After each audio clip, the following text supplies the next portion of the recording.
کیا آپ جانتے ہیں کہ بعض اوقات حمل خود بخود کیوں ضائع ہو جاتا ہے؟ ایسا کیوں ہوتا ہے کہ سب کچھ ٹھیک ہونے کے باوجود بھی بچہ نہیں ٹھہر پاتا؟ آج ہم اس کو بہت آسان زبان میں سمجھیں گے۔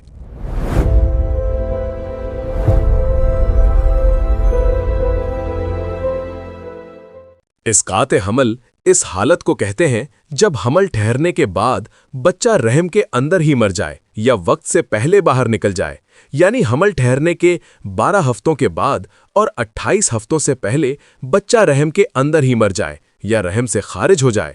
سادہ لفظوں میں بچہ بننا شروع ہوا لیکن مکمل نہ ہو سکا۔ ابارشن ہونے کے کئی وجوہات ہیں جسے ہم 1 بائی 1 آسان الفاظ میں ایکسپلین کریں گے۔ نمبر 1، بچے کی بناوٹ میں خرابی، کروموزومز پرابلم۔ جب ماں کا انڈا اور باپ کا سپرم ملتے ہیں تو ایک نیا بچہ بننا شروع ہوتا ہے۔ اس وقت جسم کو صحیح مقدار میں نقشہ کروموزومز چاہیے ہوتا ہے۔ اگر نقشہ کم ہو جائے یا زیادہ ہو جائے یا خراب ہو جائے تو بچہ صحیح طرح بن نہیں پاتا۔ جیسے آپ غلط نقشے سے گھر بنائیں تو وہ مکمل نہیں بنتا۔ اسی طرح جسم بھی ایسے بچے کو آگے نہیں بڑھنے دیتا اور حمل ضائع ہو جاتا ہے۔ ماں کا جسم بچے کو قبول نہ کرے، امیون سسٹم ری ایکشن۔ یہ تھوڑا امپورٹنٹ پوائنٹ ہے، آسانی سے سمجھیں۔ ماں کا جسم ہمیشہ باہر کی چیزوں سے لڑنے کے لیے بنا ہوتا ہے، جیسے جراثیم، وائرس وغیرہ۔ لیکن جب بچہ بنتا ہے تو اس میں آدھا حصہ ماں کا، آدھا حصہ باپ کا ہوتا ہے۔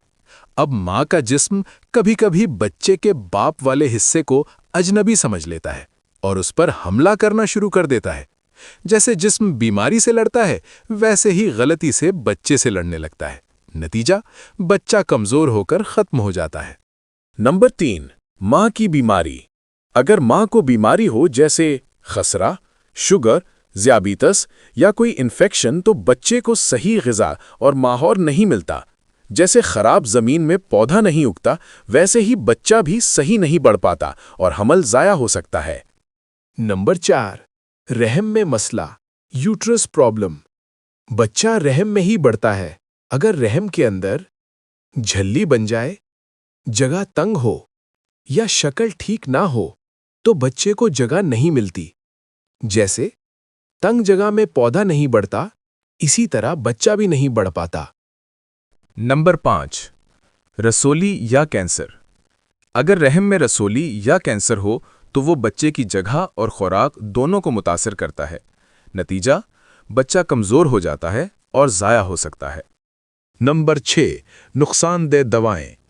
کچھ دوائیں ایسی ہوتی ہیں جو بچے کے لیے زہر کی طرح ہوتی ہیں۔ یہ بچے کی نشو و نما روک دیتی ہیں یا اسے نقصان پہنچاتی ہیں۔ اس سے حمل برقرار نہیں رہتا۔ اس لیے دوائی لیتے وقت ڈاکٹر کو یہ ضرور بتائیے کہ میں حاملہ ہوں۔ نمبر 7، گرنا یا چوٹ لگنا۔ اگر حاملہ عورت گر جائے یا پیٹ پر زور لگ جائے تو رحم کے اندر بچے کو نقصان پہنچ سکتا ہے۔ جیسے نازک چیز کو جھٹکا لگے تو وہ ٹوٹ جاتی ہے، ویسے ہی بچہ متاثر ہو سکتا ہے۔ نمبر 8، زیادہ ڈر یا ذہنی دباؤ۔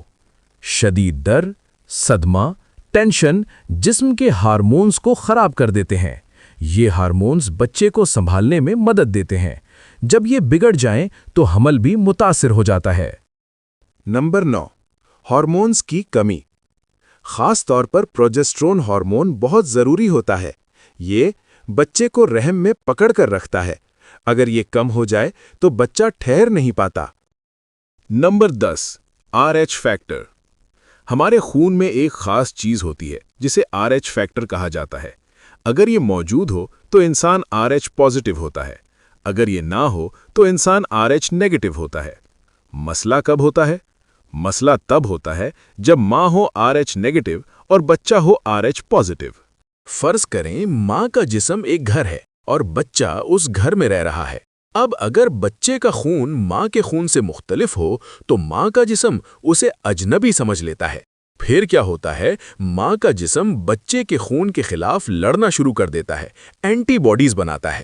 یہ اینٹی باڈیز بچے کے خون کو نقصان پہنچاتی ہیں۔ نتیجہ کیا نکلتا ہے؟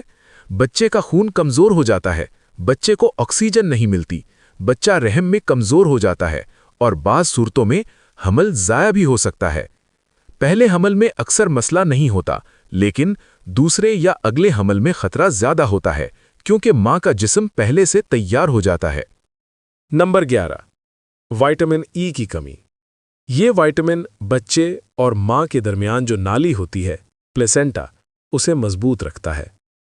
اگر یہ کم ہو جائے تو بچے تک خوراک نہیں پہنچتی اور بچہ ضائع ہو سکتا ہے۔ نمبر 12، خون کی کمی۔ اگر ماں کے جسم میں خون کم ہو تو بچے کو آکسیجن اور غذا کم ملتی ہے۔ نتیجہ، بچہ کمزور ہو کر ختم ہو سکتا ہے۔ نمبر 13، سروکس کا ڈھیلا ہونا۔ رحم کا منہ یعنی سروکس بچے کو اندر رکھنے کا کام کرتا ہے۔ اگر یہ کمزور ہو جائے تو بچہ وقت سے پہلے نیچے آ جاتا ہے اور حمل ضائع ہو جاتا ہے۔ نمبر 14، زیادہ قے اور دست۔ اگر ماں کے جسم سے پانی، نمکیات زیادہ نکل جائیں تو جسم کمزور ہو جاتا ہے۔ اس سے بچہ سروائیو نہیں کر پاتا۔ نمبر 15، زیادہ وزن اٹھانا۔ اگر حاملہ عورت بھاری وزن اٹھائے تو رحم پر دباؤ پڑتا ہے۔ یہ دباؤ بچے کے لیے خطرناک ہو سکتا ہے۔ یعنی اسقاط حمل ایک وجہ سے نہیں بلکہ کئی وجوہات سے ہو سکتا ہے۔ کبھی جسم کی خرابی، کبھی بیماری اور کبھی بیرونی عوامل اس کا سبب بنتے ہیں۔ اگر ان وجوہات کو وقت پر سمجھ لیا جائے تو بہت سے کیسز میں حمل کو بچایا جا سکتا ہے۔ تو یہ تھی ماں اور بچے کے صحت سے ریلیٹڈ ایک اہم ویڈیو۔ امید ہے آپ کو سمجھ آئی ہوگی۔ ملتے ہیں اگلی ویڈیو میں، تب تک اپنا خیال رکھیں۔ اللہ حافظ۔